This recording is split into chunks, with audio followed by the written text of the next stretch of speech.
Welcome to another Sunday Superversive live stream. I am your host, Benjamin Wheeler, and I'm here with my co host, Anthony Marquetta. How are you doing today, Anthony? Ho- Uh, I have never been better in my life. Hold on. We're in the wrong stream. For some reason, it's loading up an old stream we had with Carolyn Furlong. What have you done, Ben? I don't know what I've done. I didn't even queue it up. This is like a several-year-old stream. There was no reason. No reason, except it's duplicated. What is I this? can hear. No, I just pulled it up and I could hear you. It's got the chord out Makima, right? Yeah, and I just heard the words "wrong stream" when I pulled open the when I turned on the sound. Therefore, But why do we have two streams on? what did you do, Ben? I don't know. Boop. Delete forever. Okay. Uh, yeah, no, it's working. I got the cord out, Malcolma, and everything. You're So, good. what Anyway, were you hoping to discuss? Anthony, Anthony, we have to discuss. This is an intervention for me. I am organizing my own intervention. Uh, I see.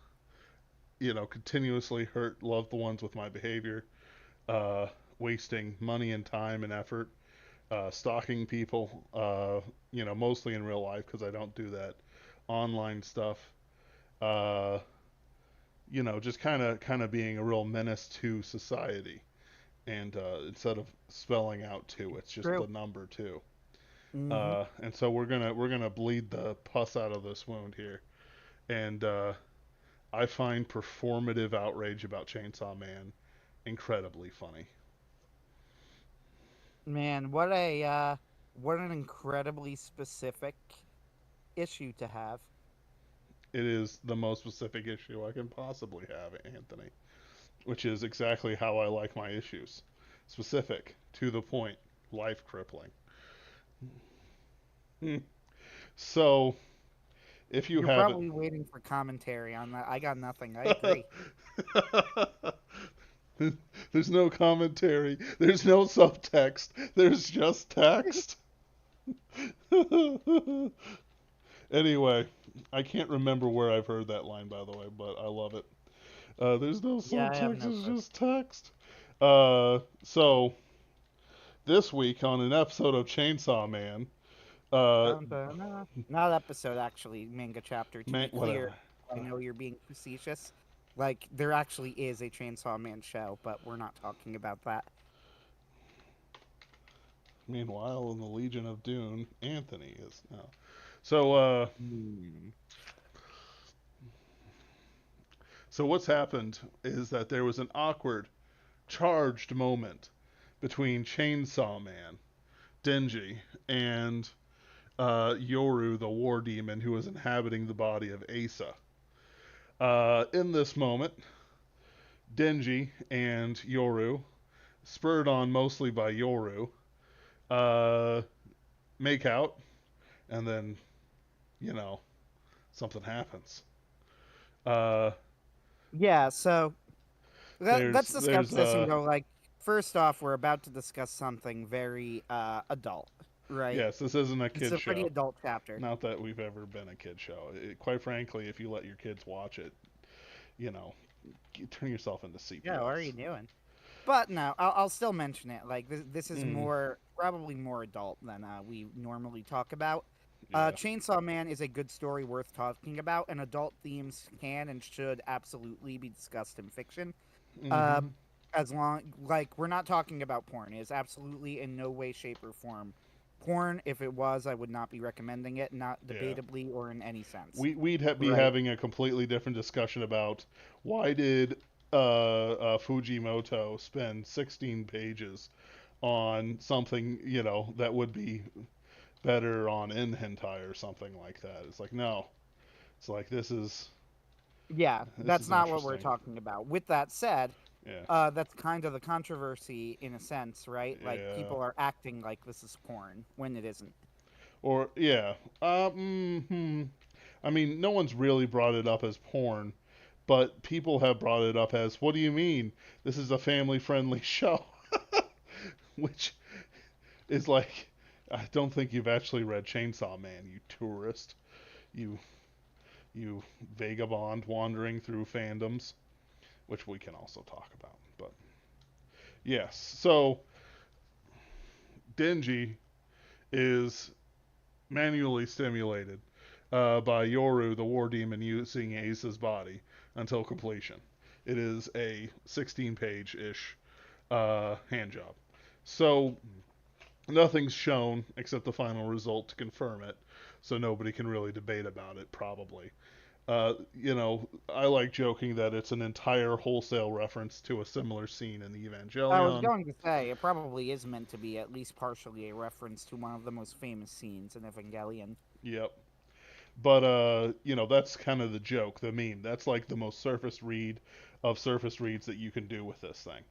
In reality, the statement is that one, there are some questions about this scene, not in the sense of quality or writing, but in the sense of character development. Uh, One uh, is concerns Denji's agency in the whole matter. This is a looming theme in Chainsaw Man 2, where Denji's agency is always being subverted by powers around him.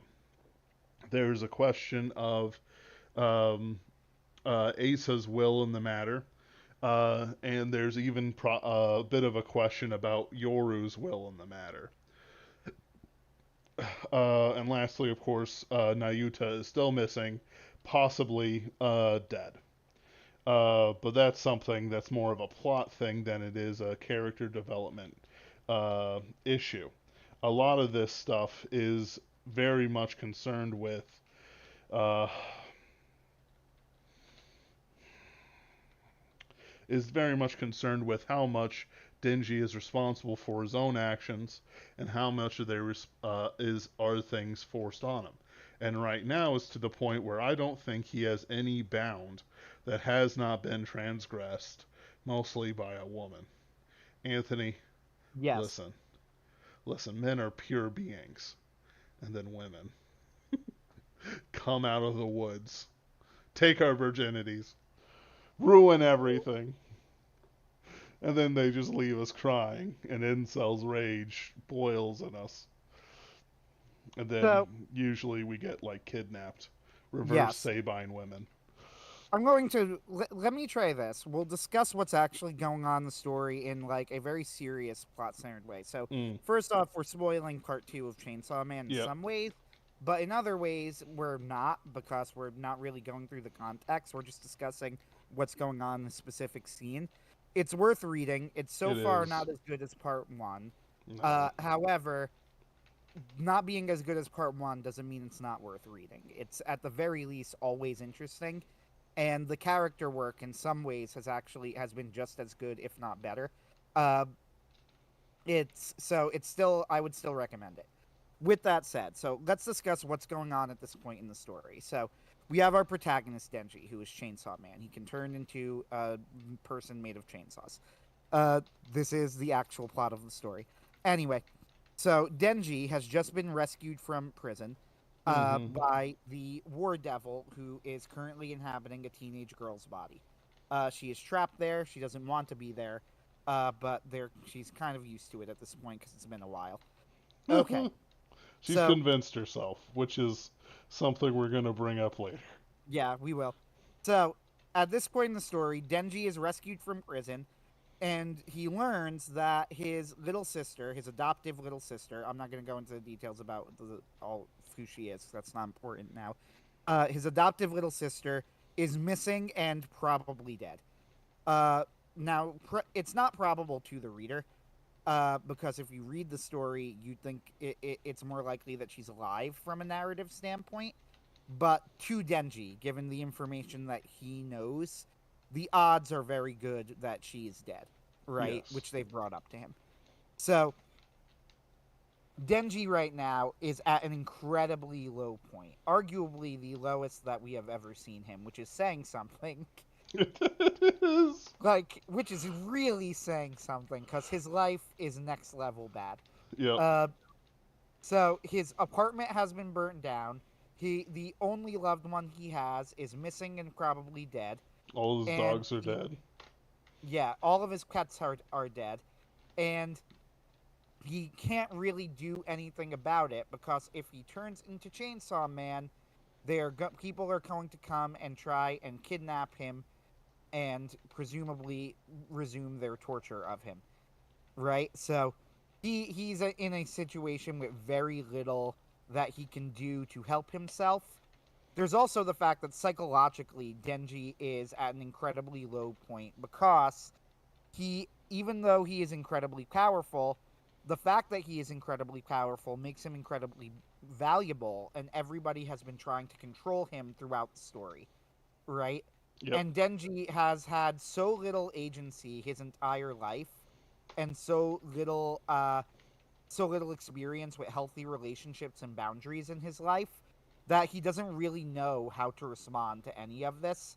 And as a result, it's just constantly being taken advantage of, right? Yep. Uh, this And is the there's point that we're at. a Go ahead. very strong element of he doesn't know what he wants either. Like he has ideas of what he wants. He wants to live well with Nayuta and other things like that. His Who's sister, by the way. yes. Who sure, she's like the Control Devil reborn, but she's not the previous Control Devil we knew. Completely different personality. She is nothing like Makima, that sort of thing. And so he has these sort of dual loyalties where he's unable to really figure out his self in the matter. It's very much like anytime he shows a lot of sort of spunk and go-getterness for something he wants, it tends to blow back on him severely to the point where it's really not. I wouldn't say not worth it, but he might consider it not worth it. To follow up on. So there's outside forces working on Denji to destroy what he's built. And even then, it's even hard to call it building. His survival mechanisms and such. So there's on the outside during this crisis, these issues have only kind of gotten worse because even though he wants things, and he wants even noble things like rescuing or finding Nayuta, he's surrounded by, quite frankly, most of the bad guys of the story, um, except for the devil hunters. As they sort of go around Tokyo, trying to piece things together. So you've got a protagonist that can't really act because too many things are pushing him around, and he can't like exert his will over it. He's surrounded by people who want to exert their wills over him and are perfectly willing to abuse him to get it. And there are forces beyond his control that are actively punishing him for taking control of his life. And not just actively, like, oh, we'll have a threat. They have already captured him and cut him apart, and the team that pulled him back together is the one who's right now abusing him. You know, same day, different day, same song. Yeah. Slightly different band. Um, So the yeah. importance of all of this too, like one thing that needs to be discussed that's very important to Denji's character is I've heard it called, and I would call it hypersexuality. I have heard some, frankly, more immature fans, in my opinion, Yes. object to this. Like people go out like Fujimoto doesn't even know what it means. It's probably never even heard the word or know what it means. Uh, I don't know if he would have used the word hypersexuality, but I do think it's absolutely intentional the Mm, way that Fujimoto is portraying it. So I'm going to use that term. yes. Right? This is very common with abused people. Again, I really want to emphasize here, like, I think that the character development in Chainsaw Man is honestly among the best I've ever seen in a manga, right? Really, in Mm-hmm. most works of fiction. Like people are sometimes frustrated by how slow it moves, and I have been as well, right? Yeah, And we I we are understand it. we are frustrated right now. Yeah, but it's Not as frustrated as incredibly Denji. realistic. Yes. Like there's a scene, for example, where, and this is important to mention because it's kind of parallels what happens here. Mm-hmm. Denji is in a movie theater. He knows that his hypersexuality, that his desire, his extreme desire for sex, is not healthy. And it's very obvious to anyone with even a little bit of reading comprehension that this is really just like a misplaced desire for intimacy with another person. Yep. That he can understand sex because sex is just a natural thing that anybody will feel. You don't need any experience to feel it, right? Right. But he can't understand interpersonal relationships because he's never had them. So he doesn't realize that what he's looking for is some sort of intimate relationship and substitutes that idea with sex, right? Yes. Okay, great. This is, honestly shallow analysis when it comes to Chainsaw Man. Like, this is Yeah. very obviously what's going on. So, but Denji still, there's a scene where Denji's in a movie theater and there is a girl next to him and he's thinking to himself how he really, he's not going to be desperate this time. I think the girl says, "Hey, if you," I forget what it was. This is with you probably know what I'm referring to, Ben. I think this Yes. is with Fumiko, if Yeah. that was her name. She She said says something like, I don't know, if you lick my feet or something, then no. So they something gross. I so, can't remember specifically what it was. And Denji has a long interior monologue where he's thinking like he's not going to be taken advantage of again. He's not going to do it. And then they cut to a scene later and he's doing the gross thing yep. that she said. Sucking on And a monster. yeah, that was it. Sucking on a monster. And this is like, it's somewhat comical in a dark way, but it's also just really sad. Yes. Like, it's a little comical and a lot sad, right? And Yeah. it shows perfectly the mindset of somebody who, at this point, his monomania has turned into an addiction, right? Yes. Which is what Denji kind of realizes, right? He's become obsessed with sex to the point where even when he wants to not think about it and not do it, he finds himself doing it almost against his will, Yes. right? Okay.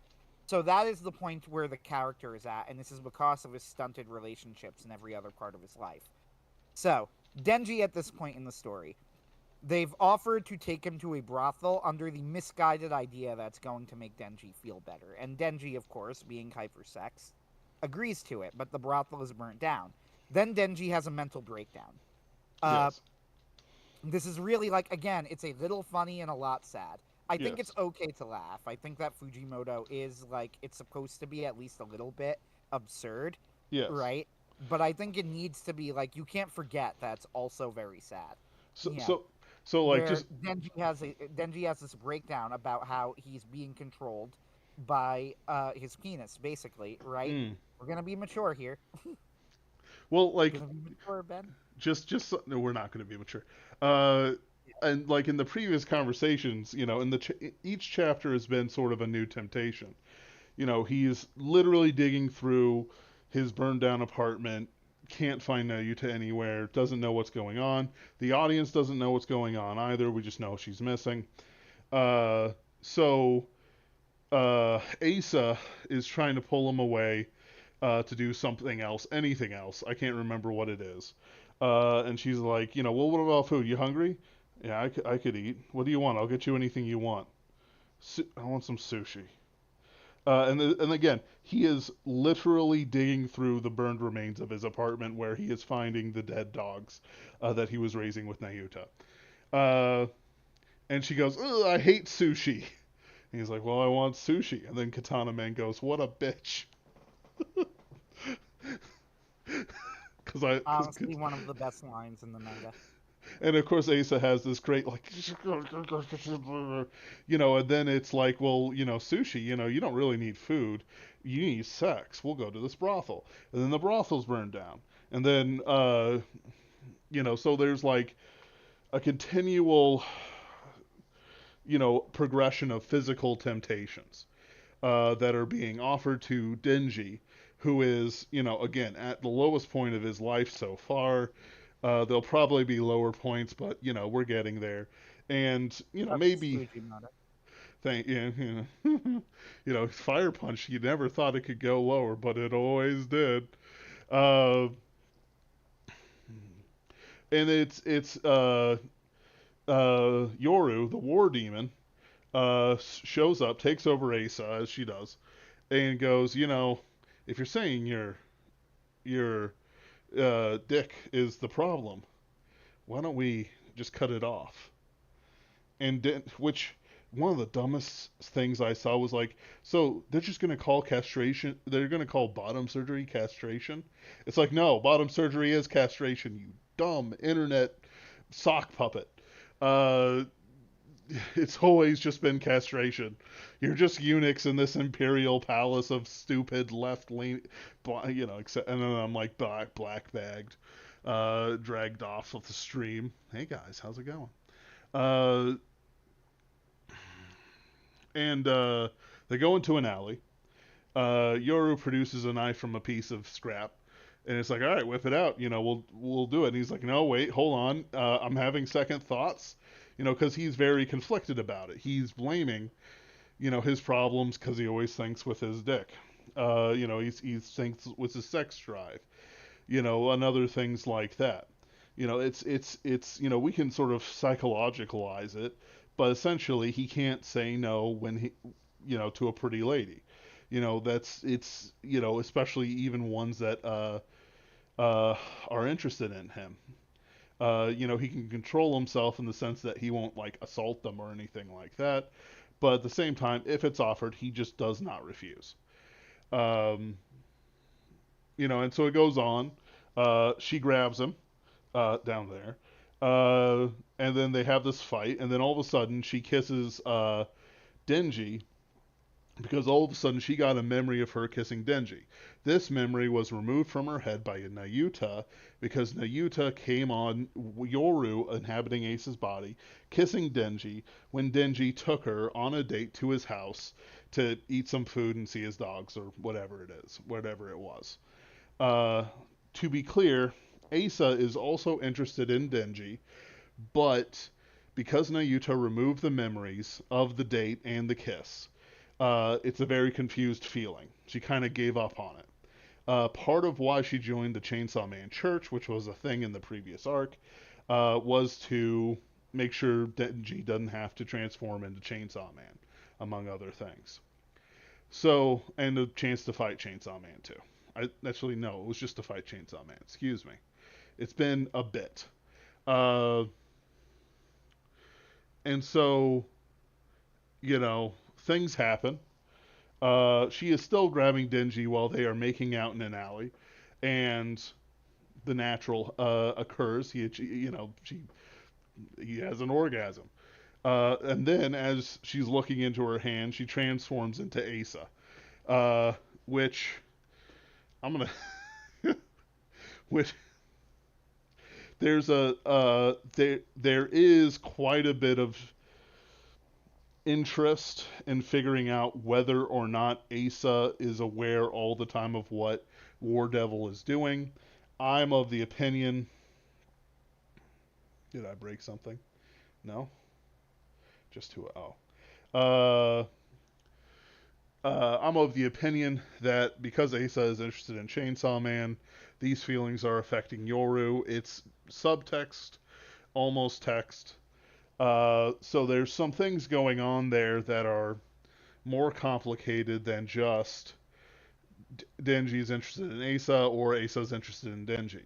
The Yoru being a being of id rather than superego like Asa is unable to really separate the feelings that Asa feels from what she wants. Denji is also sort of id ego is unable to sort of resist what's going on. Like, I'm not going to say this all the time, but, if somebody, club checks me or something like that, it's not like I'm going to, like, break their necks or anything like that, but they're going to get pushed off. It's like, I didn't consent to being touched here. You don't touch me. Um, my family tends to have very thin but very thick, personal bubbles. Don't touch us. We're not going to freak out, and I'm more easy than the rest of my family, but it's like we're not going to do anything like that here. We don't know who you are. Like, we barely hug each other, and we love each other, and it's, And you're gonna do that? No.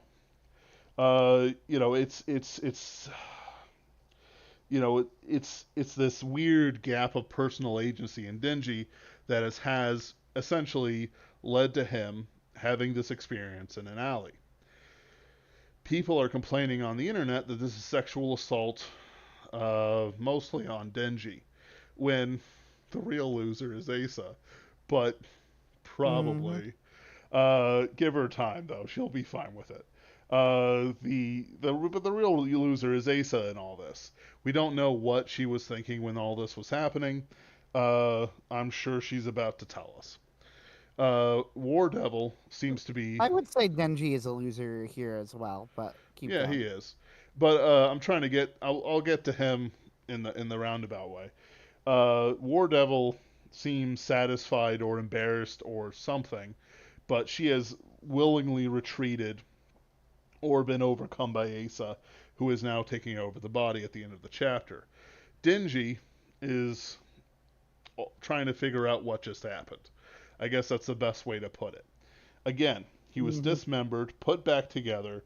Katana Man stomped him in his dick and was like, "Yeah, buddy." And then they went to discover Nayuta's nowhere to be found. His apartment's burnt down. All his animals are dead. Hey, let's go eat some food. No, yes, no. Hey, let's go to a brothel. Brothel's burned down. Hey, let's cut off your dick. And then, there's as the joke goes, a 16-page hand job. So there's, you know, Dingy has been, even though he said, hey, I want this food. Hey, a brothel does sound pretty good. I got to get this out of my system. Even though we don't agree with that, um, it's not spiritually good to Denji. He's feeding what drags him down. When you have something like just an overwhelming urge for something like that, feeding the bad desires does not make the bad desires weaker. As an example, I am dieting. Uh, Guess what? That means I eat a lot less food than I used to. So it's like when I would have two burritos, I would have one. I now have one burrito or something like that. Well, guess what? If I stand there going, I'll have a, and I'm thinking order two burritos, order two burritos. It's like no, I have to order one burrito because that's in my caloric intake.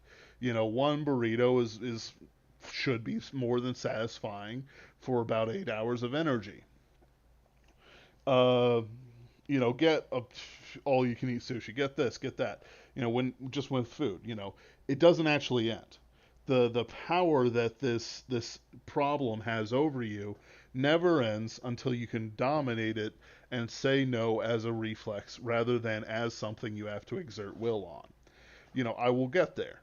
It's not like this is heroin, but it's or all for that matter.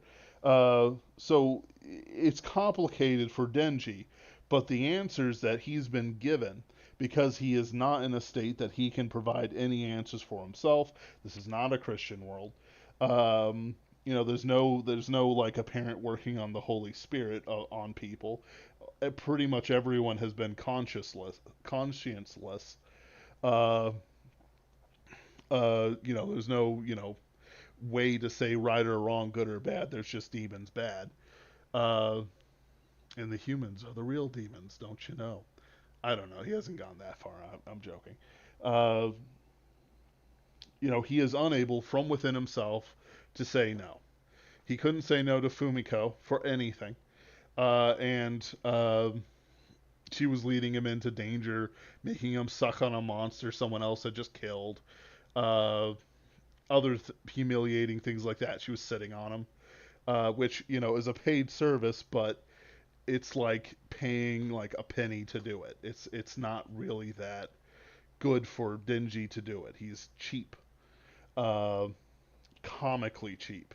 This stuff just continues on. Like it's this big sort of like doughy like kneading thing where he's kneading the same issues over and over and over and over again. And it comes down to he's unable to act in his own self interest in a way that would benefit him.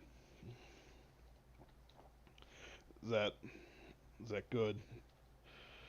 You want to take it from here, Anthony? Yeah, absolutely. So, my thought on the chapter and why I was trying to go through it step by step is to be yeah, I have a lot of thoughts on everything that's going on, right, in the Right. chapter, and it's great writing, by Oh, the way. it's I fantastic. want to emphasize this. As a character beat, it's actually like really interesting, uh, for everybody involved and to see where it goes. But even Mm-hmm. besides that, like, yeah, the reason I was trying to go through it step by step the way I was, because I was trying to get at like, okay, Denji's mindset during all of this. He Yes. had just so to just put it in a stepwise fashion. He had just like minutes ago expressed disgust at his sex drive, right? Mm-hmm. He was disgusted, disturbed by it. He was disappointed in how much it was affecting him, and he wants it gone so badly he's willing to mutilate himself, right? Yeah. So Asa makes the offer. All right, I'll just do it for you because Yoru Asa's being makes the controlled by. offer. Yeah, I was gonna say Asa's getting controlled by the war demon, Yeah. and the war demon sees that as a genuine possibility. Okay, Mm-hmm. right? Which Denji probably didn't see as a real possibility. You know, he didn't expect to talk with someone who was actually willing to do it. But Yoru, being non-human, doesn't have that sort of revulsion that a human would naturally have. You know, uh, Mm-hmm. so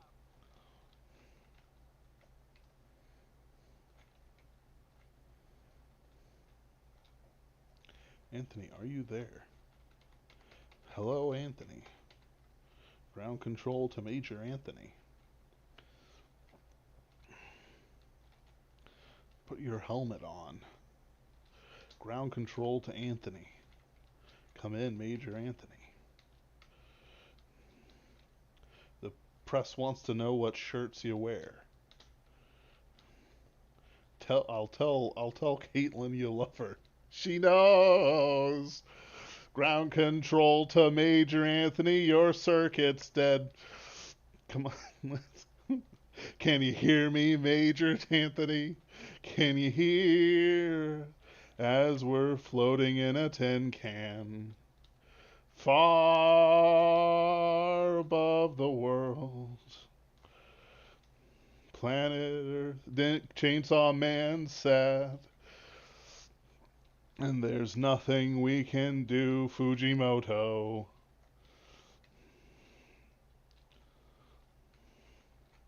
Actually, I need to check up on him. He has been having Discord problems. Nobody tell him I was singing a rendition of Space Oddity on stream. Don't tell Warner Brothers either. Though actually, David Bowie's widow is pretty chill about things, which is nice.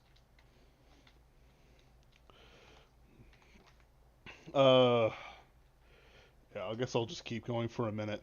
One of the things I do like about it is that it's a pretty, like, it's a fantastic, sort of, how do I want to put it? It's natural to the feel, because what it does is that it's forcing the disorder to be disordered, rather than oh, it's just something a character goes through.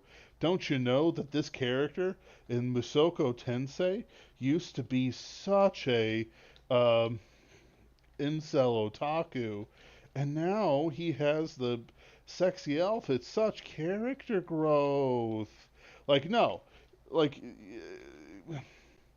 I don't care if the story is about him growing up. Quite frankly, because I did watch like the first episode or two, because I was with uh, friends at the time. Discord randomly kills me every for some reason. Every time I go on Discord, it disconnects me. I went through a whole thing and I feel sad because a lot of it was lost. However, I didn't make any real points yet, so there's that. Yeah, I was Uh, just uh, we'll get back to that. I'll just finish what I was saying while you were gone. Uh, sure. I'm but gonna it's like keep Discord up because it seems like every time I go off it is when it like and leave it in the background is when it disconnects me. But anyway, keep going. you might need to update it when we're done if it doesn't have one yet. Yeah. But there's real character development, and then there's fake character development. A character dying, waking up in another world, and then displays different character traits than the one that they had originally is not the same at all as character growth that like someone like Denji went through. Um, or Deku or Bakugo or even Luffy. These characters had definite character growth through the time that they had in the story. In the story, quite frankly, when it comes to isekai, and I don't want to discuss isekai, but I'm just providing contrasting examples. The life before the magical world is a different life. I'm not talking about OG isekai like 12th Kingdom. I'm talking about hit by a truck, wakes up in another world. Uh, uh, that character growth is not a thing anymore. It's a lifetime that does not exist. They have a break in continuance, and even though they wake up in a new world with the same conscious soul and knowledge of the previous life, etc., like a personality is preserved over reincarnations, uh, that is still a new life, still new developments that are made, and oftentimes the character does not make the same choices that they would have if they were truly the same person transposed from world A to world B. I'm sorry, Samsara does not work like that. They should have been a cricket for a couple generations before they get a chance to be some teenager's power fantasy. So, there's different that there's real character development growth that is happening before our eyes as these things evolve. And I just appreciate that there's a growing sense of guilt in Denji over a perceived flaw in a manner that is, hmm, that is, I don't know, reliable, I guess is a good way to put it. Yeah, the thing about Denji is that the glimpses we get of his real character beneath like the trauma is what I would describe it like, or what he Mm, could have been is maybe a better way to put it. I what? I think. That's always a good way to put it. Yeah. What the glimpse we get is that Denji actually does have like a lot of good qualities in him, right? Like Yeah. he's a very kind person beneath it all, which sounds weird. Like if you read Chainsaw Man, this is where you do need to read between the lines a bit, but like it's there. You know, Right. you can imagine him in a loving home with the right background that he would actually be like a good, nice person. I've always said that, believe it or not, I actually think, considering the incredible amount of trauma that he's been through, uh, Denji is actually like a relatively well-adjusted person, all things considering.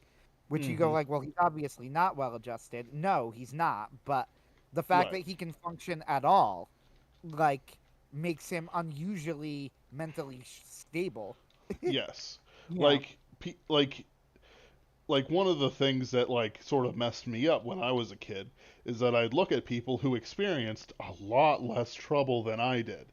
Like, I've said it on the show before, one of the biggest sort of spiritual arcs I took was learning how to forgive my father for being angry all the time. It wasn't easy. It took a lot of effort. But then I'd see other people and it's like, wait, so you're a drug addict, go nowhere, never read a book, never do anything except please yourself, and it's over like the banalities of a suburban life. Like, what do you mean the suburban life bothers you? You can't find meaning in this, in living a good life. It's like, no, well, no, they weren't Christian or anything like that, and it took me a while to understand that. But it was very shocking to me that it's like, why are you experiencing this much degradation in character for, quite frankly, very little negative um, outside influence? Does that make sense, Anthony? Am I? Yes. So it's Yeah, exactly. yeah, When it comes to someone like Denji, he's been incredibly abused since childhood, since yep, like basically birth. Uh, they had like honestly a chilling scene, a scene that I would describe as not funny at all, where he describes how when he was hungry he would eat toilet paper in the mm-hmm, public restroom, right? Right. Like, this was actually like one of the saddest scenes I can remember It's reading in a manga. terribly sad. It was just like, I'm like, okay, I'm like, that was just horrible. Thank you, Fujimoto. Uh, It's just like, the wood pulp just makes him feel less hungry. It doesn't actually nourish him. yeah. I'm So pretty sure he's small for his size, but I don't think so. he's actually ripped. Like, Yeah, he if they is. show him up, which is shown in tradition, so I kind of let it slide. Yeah. Uh, Well, no, anyway, it's not hard to be ripped. You just have to stop eating. But then, there you go. you're Anyway, welcome. yeah. Consult a doctor Anyway, first, and then tell him I sent you. so this podcast I listened to said if you stop eating, you get ripped. Is that true? And What then were they he discussing? taunted the A medical manga. establishment. Yes. What were they discussing? A manga. Anyway, no. But really, what I was going through, like, the stepwise motion of Denji's mental state. So, Mm, you have, like, he's in this position where he's disgusted by his sex drive, right? He's made mm-hmm. that very clear. And then there's one thing in the chapter coming up, and I don't know if you heard this, because this was probably around when I got cut off. So I don't know if this got through or not. But if you read that scene, one thing that somebody pointed out to me that I now can't unsee, the scene where Yoru is trying to convince Denji to let her mutilate him, and Denji's saying no, it is structured and framed like a rape scene, Yes. right? Like, really, I didn't notice this until someone pointed out, and now you can't unsee it. Like, Right. it's really, really obvious.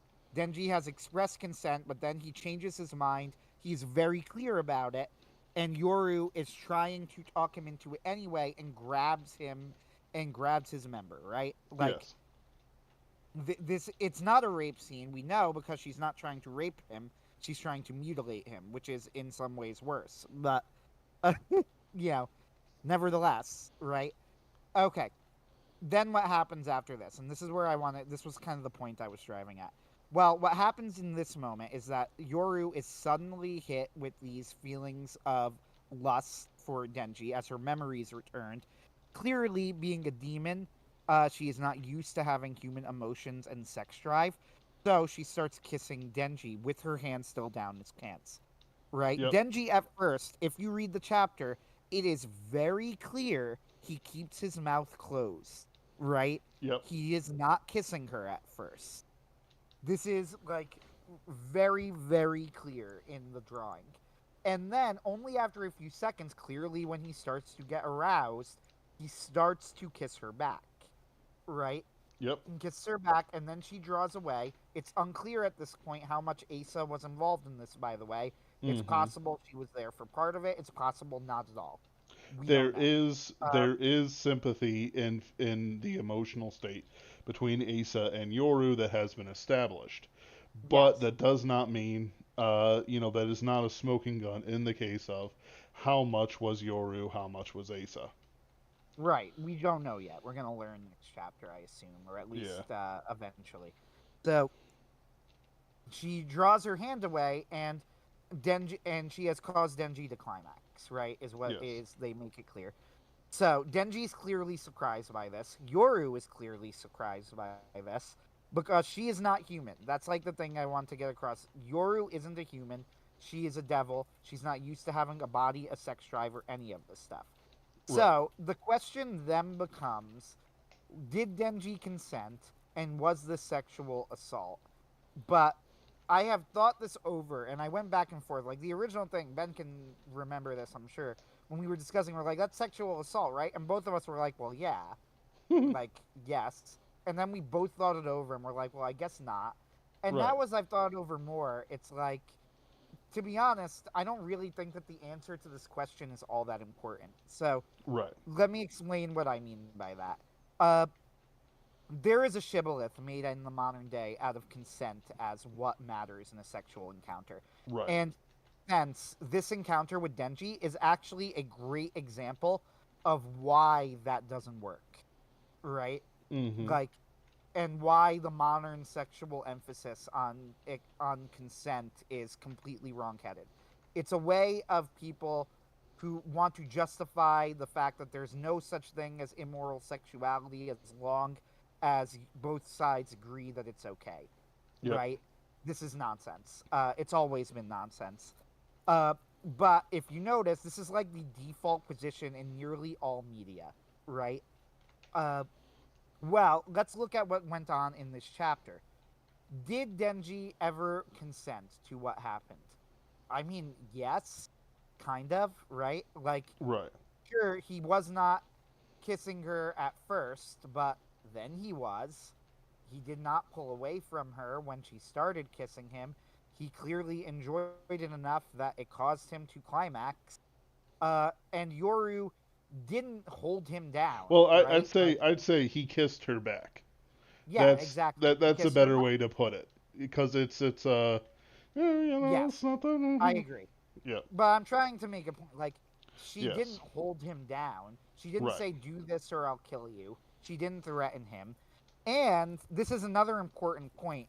This contrasts with people like Makima and people like Himeno, who also took advantage of Denji, right, sexually Mm-hmm. at certain times. And in that Asa is more of a peer to Denji, right? Right. Even Yoru in a sense, because like he has Kochida in him, who's the Chainsaw Devil, just as much as Asa has Yoru with her, right? Right. So in this encounter, he's dealing with a peer, and he's dealing with a peer who did not threaten him, did not make him do any of this in the traditional sense of like he tried to get away and couldn't, right? Right. She just surprised him. And then they go, okay, so does that make what happened okay then? Like, does it mean that he wasn't taken advantage of? Well, no, it doesn't mean that, Right. right? Like, it obviously doesn't mean that because Denji was very clear in the situation leading up to this that his sex drive disgusted him. And he was very clear that he did not like the fact that people kept taking advantage of it, right? Like, he didn't word Right. it in that way, but that's essentially what he's saying when he's going like, "I'm being Yeah, ruled by my dick." he was pretty much explicitly saying that, quite frankly. Like Well, he was it's saying, "I'm being ruled by my dick," which is another way of saying that people, anytime that somebody makes a motion towards me, no matter how appropriate or inappropriate the situation is, I always go for it, and I mm, hate that about myself, right. right? Like, it is a quality that I want to overcome. It bothers me. you Yes. know, like significantly, this bothers me. And yet, Yoru did it anyway. There's no real, like, sure, Yoru was being overwhelmed in the moment as well. The Yep. fact that she's not human makes this a fantasy scenario, right? Like, Yes. with a human, you don't really excuse this of people. I guess you could say that it would almost be the equivalent if you had someone who was slow and didn't really understand what they were doing, right? Like, but that's Yeah. the closest parallel that you would get in the real world. But there is no real parallel, right? Uh, it's someone who's not used to having a body and dealing with what that entails, which is Right. just not a thing in the real world, right? Okay, so how much? So what I'm saying is, I think people did do this, like who read this as a positive encounter for Denji are very wrong, Oh, it is right? absolutely not a positive Yeah. encounter. Even For though one I'm a thing, little bit more charitable, like it is not anything but negative.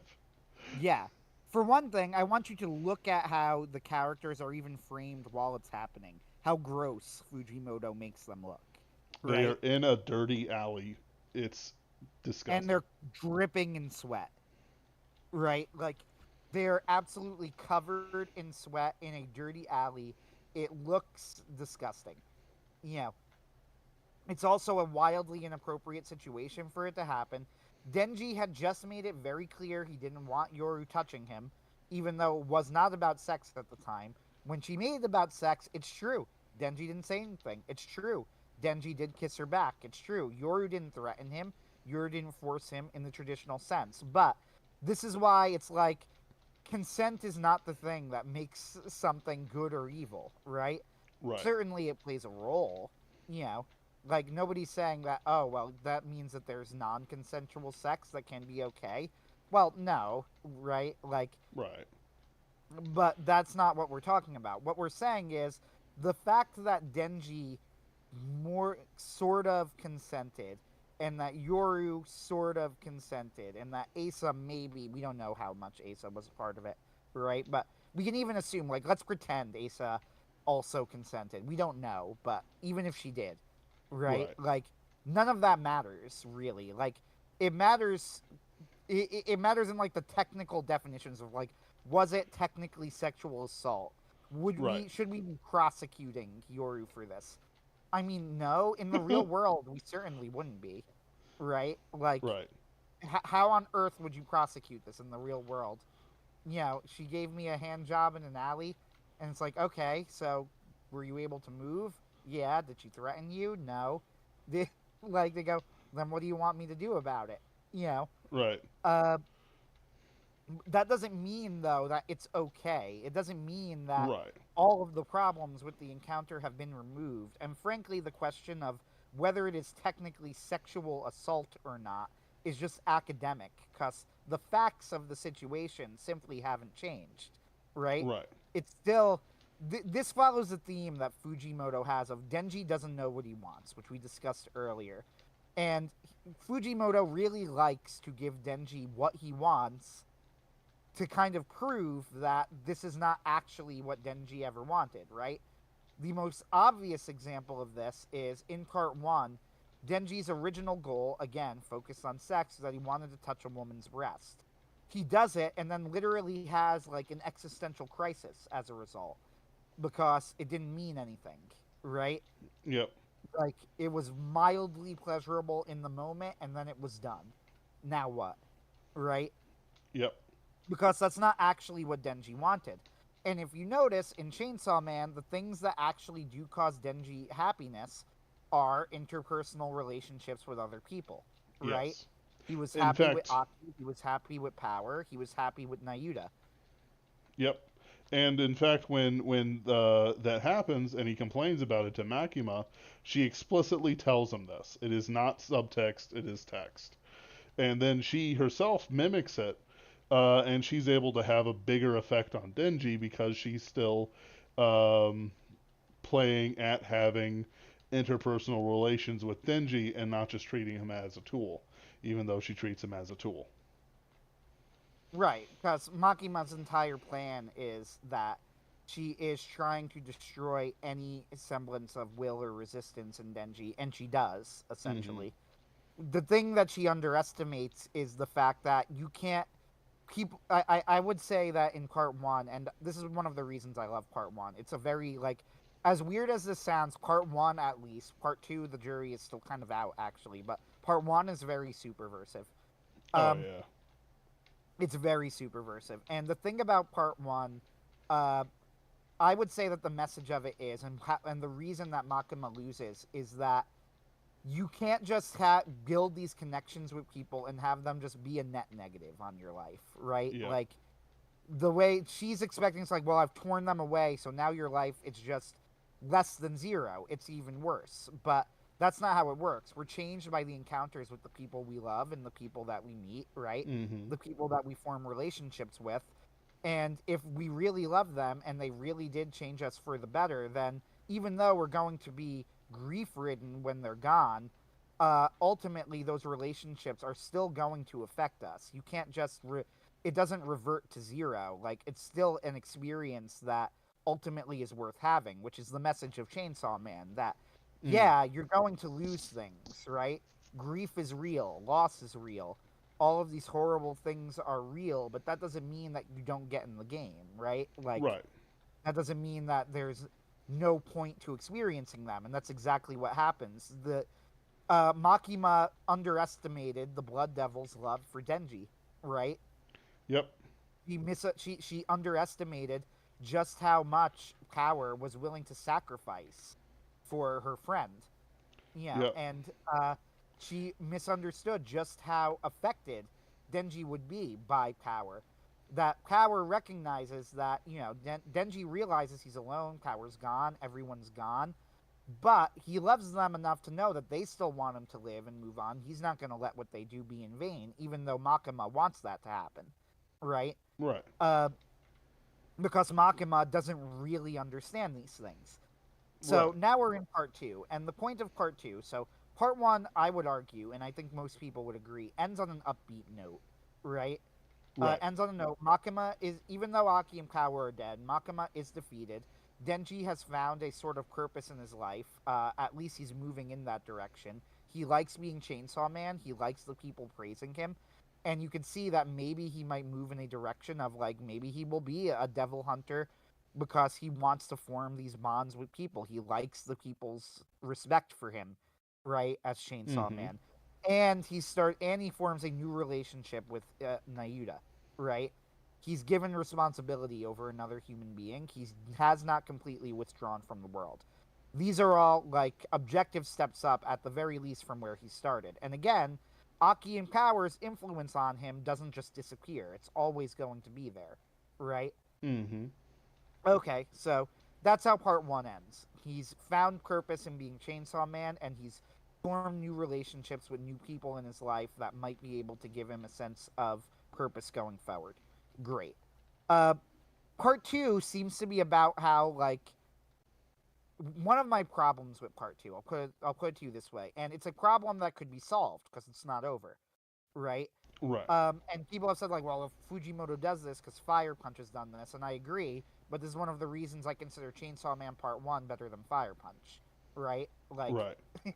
because Fire Punch didn't really have a point; it was just nihilism, whereas Chainsaw Man did. So, and I think Fujimoto does more often than he doesn't in stories like Goodbye Eri and Look Back, which by the way is turning into a movie soon, and the first reviews are out, and it's apparently a tearjerker. I am very excited for it. Look Back is a great short. Uh, I don't know if you know what I'm talking about, men. I do. Yeah, it's a great short. I loved it when I read it, so I'm It's the actually one really about looking the forward. sick mother, right?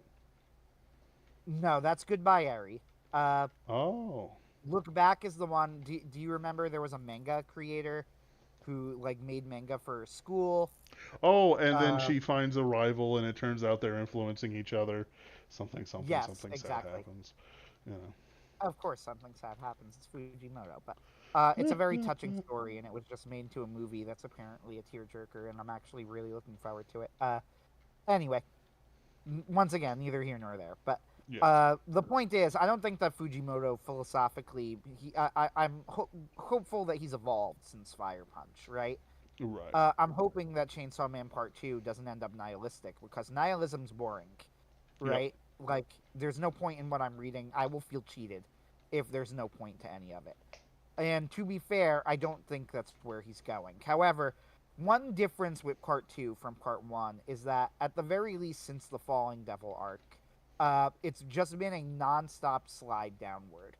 Part One, as dark as it got, was not that, right? Right. There were peaks and valleys in Denji's life. And then before the ending of Part One, there was a massive valley, and then it ended in a peak, right? Yep. Uh, so it was not this constant downward slide of depression. Part two kind of has been, at least since the Falling Devil. We meet Yes. Denji, and we see that he has changed in some ways that are subtle but significant. He, for example, is willing to sacrifice a sexual relationship for the sake of Nayuta, right? Mm-hmm. Which is, I think, a net positive outcome. Right. Uh, he is still working as Chainsaw Man.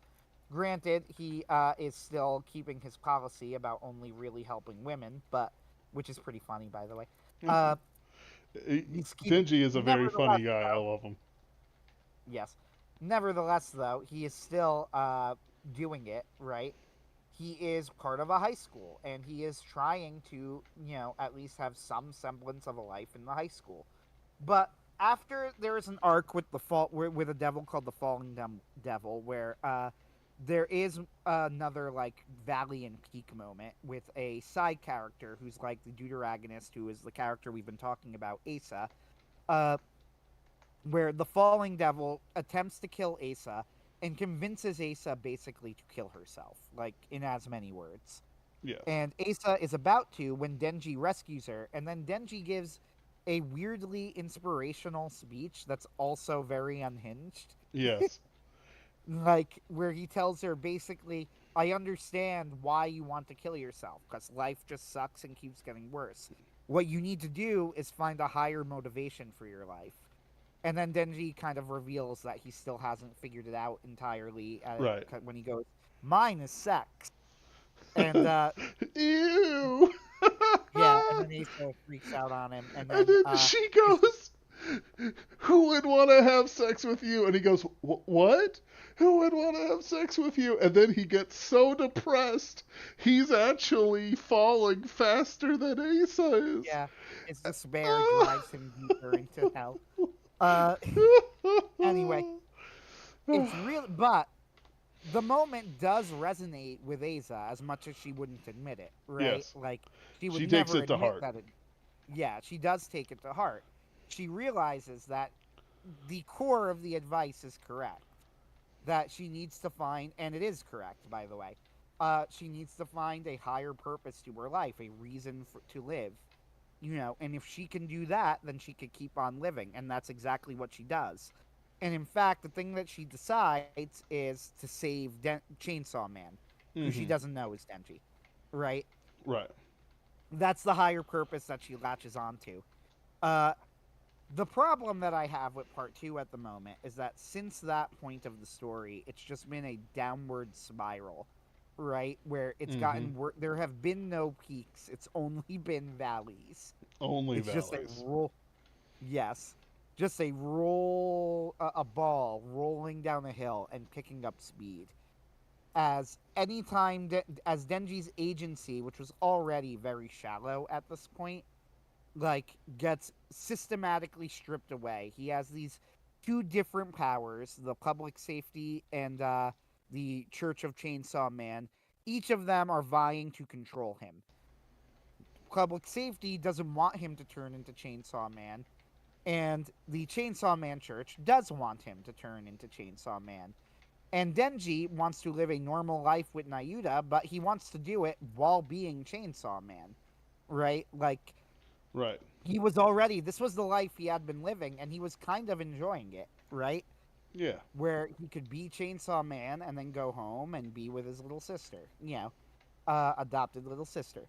Uh, and now he's being told, well, you can't do any of that anymore. And all of these groups are vying for his services, in a sense, right? For control of him, and none of them actually care about Denji as a person. It is exactly the same as Makima, right? This is Yep. the way he was able to defeat Makima, is that Makima did not see Denji as a person. She only saw Chainsaw Man, but Denji is his own person.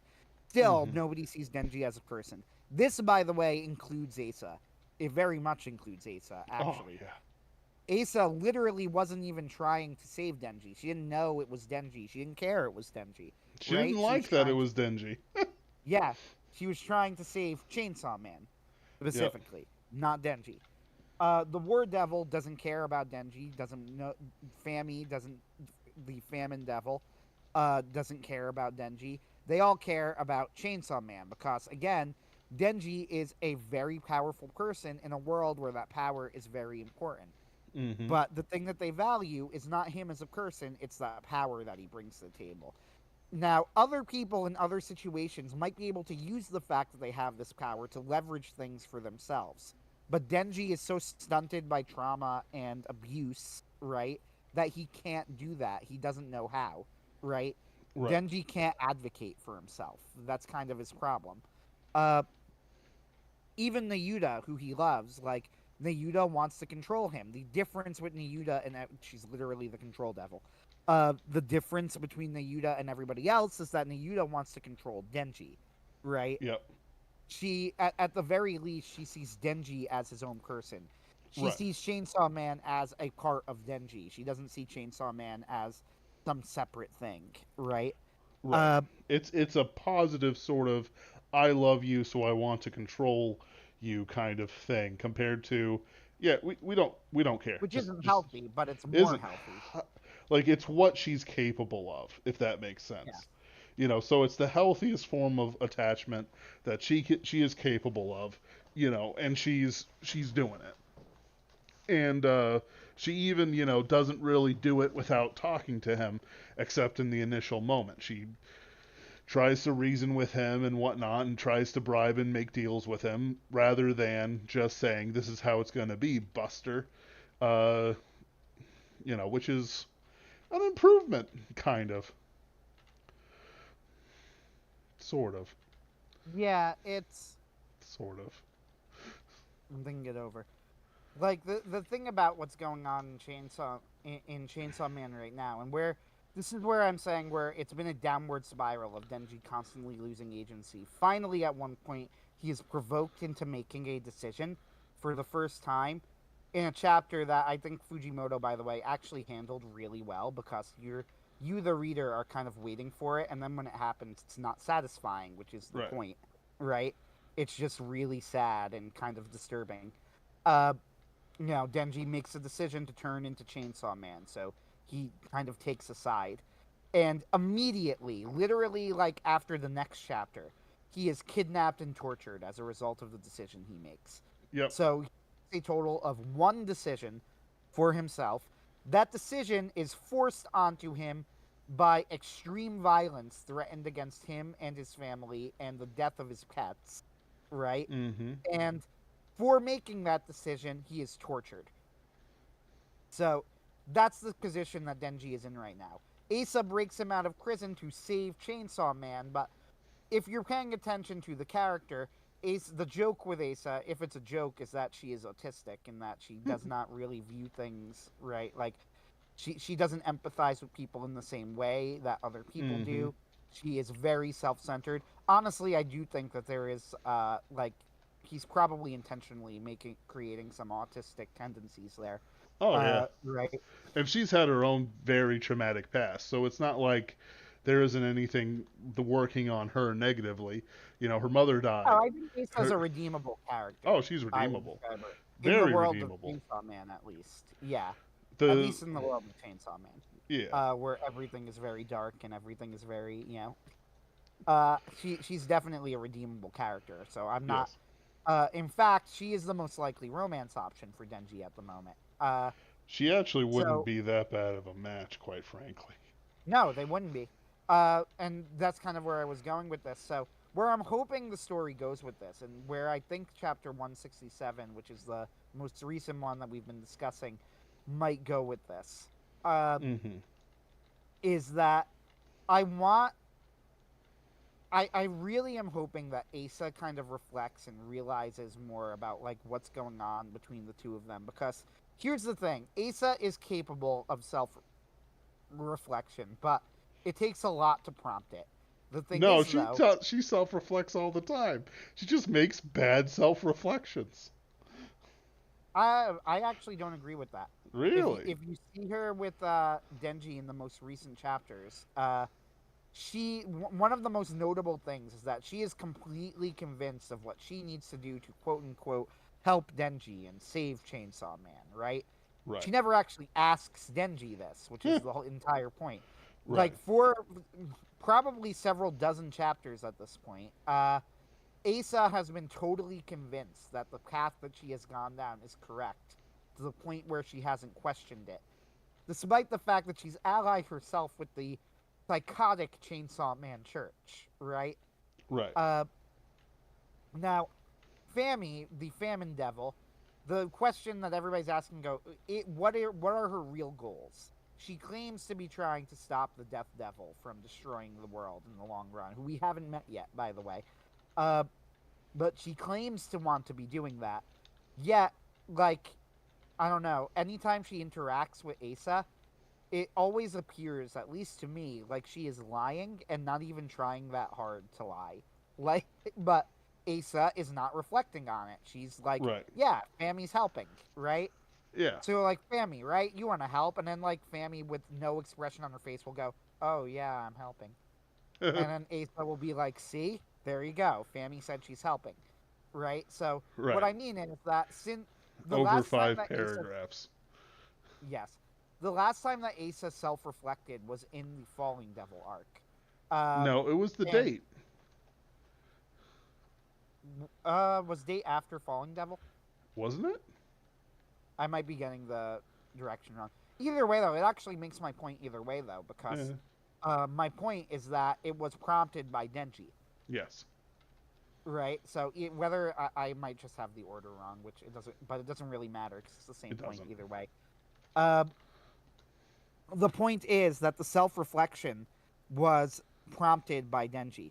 Now it's true that Asa gets in her own head a lot, Yeah. but when Asa's in her own head, she's not actually self-reflecting; she's Okay. rationalizing, which I I would say mean, is a very different thing. you know what? I'm mostly talking about rationalizing and not self-reflecting. So, Yeah. I would yeah. say rationalizing is a very different thing. She has a predetermined conclusion that she is already trying to get to. She's not reflecting on her actions and going, what is true? Like what is a good decision? What is a bad decision? What is right? What is wrong? She Right. did this after the Falling Devil arc, when she reflected on her choices up to that point and decided to dedicate herself to saving Chainsaw Man, right? Uh, but when she's rationalizing, she is not looking at her actions and judging them in the way that we would think of it. She has a preconceived idea of what she wants to do. You know what I mean? Mm-hmm. And she is just coming up with excuses for why she should be able to accomplish that thing, right? Right. Uh, Like her rationalization after the date was basically, she didn't really want Denji anyway. He stood her up, but you know what? It's all right. It's exactly what she wants. She's getting exactly what she wants as she's being stood up, for, quote unquote, stood up. The memory was actually erased, for a date, yeah, et cetera, et cetera, et cetera. And Yoru, the War Devil's like, yeah, yeah. It's to the point where there's like side manga where the gag is Asa is rationalizing the horrible thing happening to her or whatever. You know, like he yeah. put. So I guess what I'm hoping for after this chapter, I would like to see growth. Mm-hmm. And this is where I'm kind of I don't know if we're going to see that though, right? I'm waiting for it. And this is what I mean by my frustration with part 2. Like would it be realistic if there was no growth from this? Yes, it would be. Yep. If things just kept getting worse. It would be realistic, but like the way I see it, while you can have these aspects of the story, eventually there needs to be a point to what we're doing or why am I reading any of this, Mm-hmm. right? Like Asa and Denji are a good match for each other in some significant ways. For one thing, they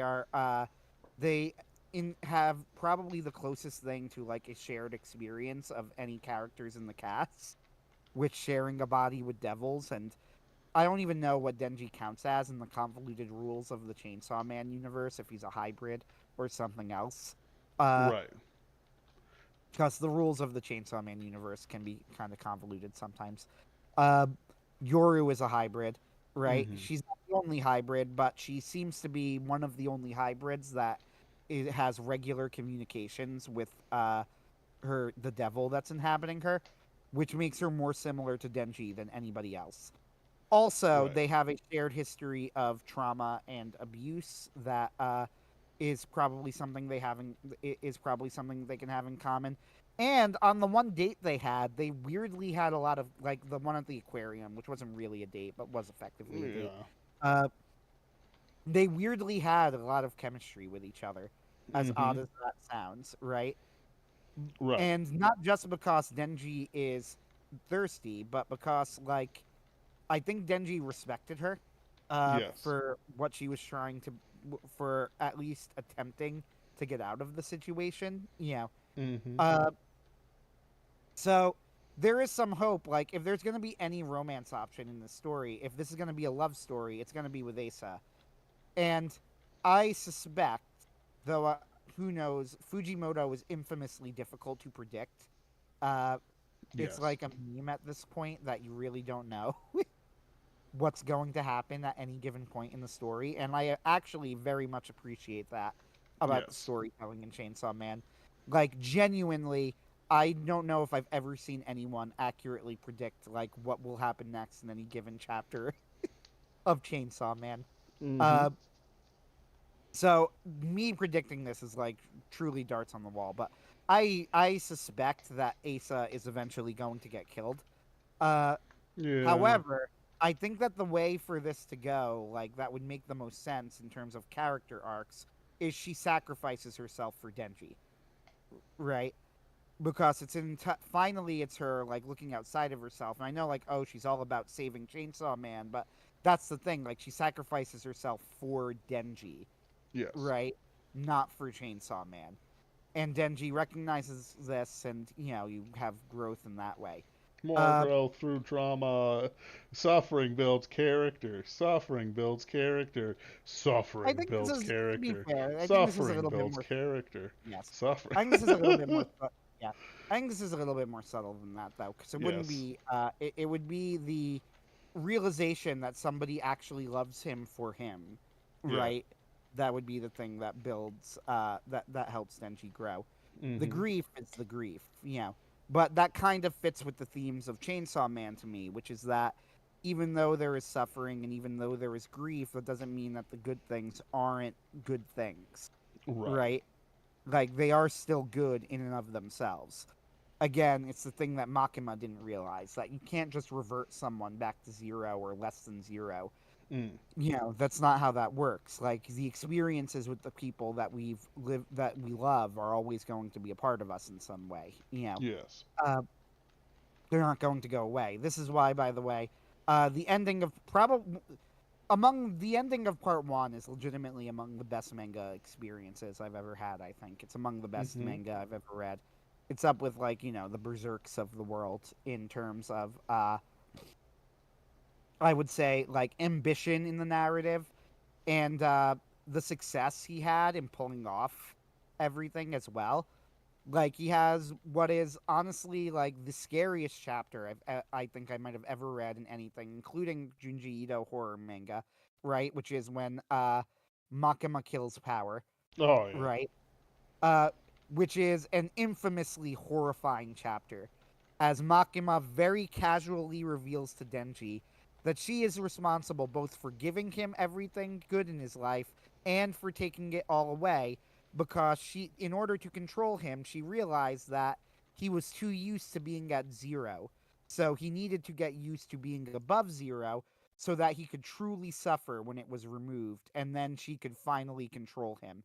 And then she very casually informs him that just to make sure that she has total control, she's got to finish it off by killing Power too, the last person left alive in Denji's life who actually cares about him. And then Power opens the door, and before you have any time to process any of this, she just slices Power in half. Well, she cores her It, like an apple. I thought it was yeah, I'll have to look it up. No, You're no. She maybe you're right. blows a hole in her from her pelvis to her neck. Like all of that is just gone, and she had a birthday cake and everything too, and it's just gone too. Yeah, it is legitimately like one of the most horrifying moments I've It ever is read in a manga. And shocking. Fujimoto is so good because like the way he does it is almost so casual. You're kind of like Denji in the moment you're reading it, where you're like, did that actually just happen? And then you gotta stop and like stare for a moment to process what just occurred. And then he Yep. follows it up a few chapters later with like one of the most touching and beautiful chapters I've ever read, which is when he meets Power in the afterlife. Uh, which is an incredibly moving chapter as well, where and it takes place literally in hell, by the way, which is kind of funny to say, right? But Yes. is like honestly one of the most touching chapters of a manga I've ever read, where he meets Power and basically tells her, it's like, oh, hey, you're still here. How is that possible? It's like, yeah, well, remember, I'm the Blood Devil, so since there was still some blood left, I could kind of still influence things, but I'm dead now. And Denji's like, oh, okay, so you're gonna die. I honestly, I might just kill myself. And then Power, like, hits him and goes, like, don't you dare. Like, and he goes, tell you what, if you think that you can't live without me, you dummy, then find the Blood Devil, because I'm going to reincarnate, and then turn the Blood Devil into me again. And then Denji wakes up, and he's like, well, now I know what I have to do. I got to take down Makima. Uh, it's an incredibly touching chapter, and I think it informs a lot of Denji's perspective when he fights the Falling Devil, right? Mm-hmm. Uh, it also informs a lot of Denji's perspective now. Like for all that Denji's been through, we one thing that we can say is that he is not suicidal. And Right. if you go like, how is he not suicidal? Probably that conversation with Power is one of the big reasons, Yep. right? Like, because Power has sort of told him, like, you know, just because things are going bad doesn't mean you get to give up. So Yep. yeah, we're at 8:37, so we've gone at it about an hour and a half. I don't really have much more to add unless you want to talk specifically about the performative nature of it, but I made my Yeah. point. I made my point, which is I think that it comes from a lot of this stems from the fact that we have turned consent into this shibboleth that everything in sex needs to be surrounding consent, consent, consent, as if that's the end all be all of what Right. makes something moral or immoral, when obviously that's not the case. Yep. And it's So, like, yeah. There's I was talking to somebody about it who was familiar with manga and stuff like that, and again I find this amusing, because I'm like that, but also because it's like I know the culture of these people. They encourage kids to turn into trannies and stuff like that, and to troons. In school and in other places, they freak out anytime their narrative isn't promoted, and then all of a sudden there's like a little bit of sexuality, and these people will go like, oh, Christians can handle all this violence but they can't handle a little sexuality, and then they're like posting videos of themselves throwing out Chainsaw Man manga and stuff like that, going, oh, I can't be a fan of this anymore. This was such a family friendly show until now. What? What? No. What show were you watching? Et cetera, et cetera. It's like, well, there's the relationship between Aki, Power, and Denji. And it's like, yeah, but that was like 50 panels of the manga over 3 years. Like it wasn't actually as big of a thing. It just was promoted for the anime because they didn't want to have to create too much new material. They actually cut out the Muscle Devil arc and other things like that. Uh, the the fans of the show, quote unquote, are tourists. They're of the same kind that are like, yeah, there's female space marines, there's this, there's that. And what they're doing is they're not actually, promoting, say, dingy self actualization. For us, it would be like, yeah, you should stop thinking with your dick. Just tell the women no, no matter what. Like, quite frankly, Asa is probably the kind of girl that if, Dingy told her no, she'd go along with it. It's not like she's a bar slag. It's it's it's hard to sort of look at these people and have anything other than contempt for them and their position. Uh Denji has issues with self-actualization. He has issues controlling himself around women. He has issues that run very deep and will take a great deal of effort for him to overcome. But at the same time, this is a piece of fiction that is created to, have a character arc to it. He's not just like some series, like there's some Berserk knockoff that was like this elf is going around killing the seven holy knights, quote unquote. Church is evil, blah blah blah. And he has sex with things, and he's stuck in this kid body. It's disgusting. It's like, guess what? First chapter is basically a plot for plot retelling of Berserk's first chapter. We see how that is. what Uh, is this again? it's like two Abel Cain or something. Um, Okay. I can't remember. It was a like it has several hundred chapters, but it was like way back when I was in college and stuff like that, like 15 years ago. Uh, Okay, I see. but it's like there's these people would be like, if you said, well, I want to ban porn. I want to make pornography back into the basements of sick bastards who are clearly child abusers by physiometry alone. Like I want to make it shameful to be, a porn addict again. They would freak out. They would absolutely chimp. They would, not stop. They would dox you. They would do this because they've done it with other people. They've attacked a lot of people over the years, but all of a sudden they see this and it's like it's a freak out section for them because uh, they can't deal. They can't actually have a mirror shown towards them of their own issues. They experience not truth but lies. And so when they see something that offends them, offends the lies that they've been programming into their head by choice, they freak out and they start performing on Twitter and other places about it. They say things that are absolutely, utterly nonsensical, like Chainsaw Man being a family-friendly show. No, absolutely not. Whatever problems there are with our satisfaction with how Chainsaw Man 2 is going along, the problem isn't in the writing, it's in the pacing. We want to fight. We want to see, Chainsaw Man action. But their problem is not one of, oh man, as writers, we really, are sensitive to these things. We could really use, something that shakes things up, gets a little blood pumping. They're going, this has crossed a line. This has broken something. This has, become unacceptable, even though this is perfectly acceptable, normally to us in slightly different circumstances. And so to me, it's all kind of just been super performative, super fake. These are not real people. These are not real ideas that they have. These are not real feelings that they are experiencing. These are fake, fake, fake ideas, fake thoughts, fake feelings, and they have to go online and scream about them.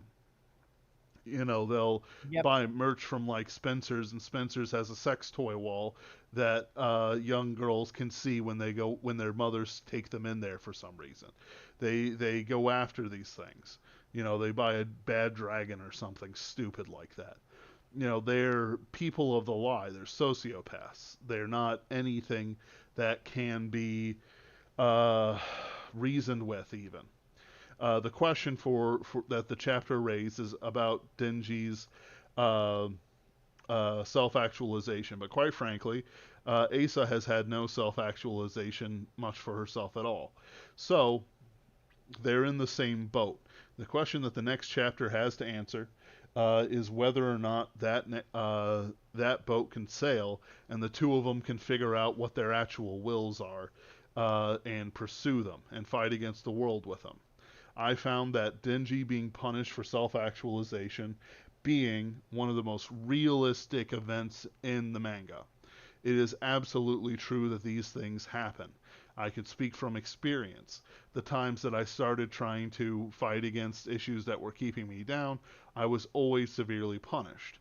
The choice I made at the time was to essentially sort of let myself be absorbed by the swamp, learn how to breathe swamp water. I can function very well in a crisis. But the fact is that that's a trauma response. It's not a response of somebody who's been in crises. He's like a soldier and knows how to coolly react and choose their targets. Denji has to go through the same thing. He has to figure out what his targets are and not just what randomly pops out of hell for a Tuesday night stroll down the suburbs. And I think that that's something people are struggling with because they themselves are not self actualized either. They're pushed about by every wind of discord by the devil himself. And I sort of am joking when I say the devil himself, but only in the sense of why in the world would the devil personally interact with somebody when all he has to do is make a Twitter thread about it, and then all of a sudden the winds change again and they're off to the next thing, whatever that will be. Who knows? Probably something dumb. I want to thank you for listening to my rant. Thank you, Anthony, for being here. We are going to have some guests pretty soon, as well as a release from Hightower this week. Is that right, Anthony? Ooh, June 14th. June 14th. What a world, what a day, what a time to be alive. All right. Thank you, ladies and gentlemen. Do join us next week. We have a lot in the tank, and we are excited about it. Goodbye. Yeehaw. 2 hours of Caitlin listening to her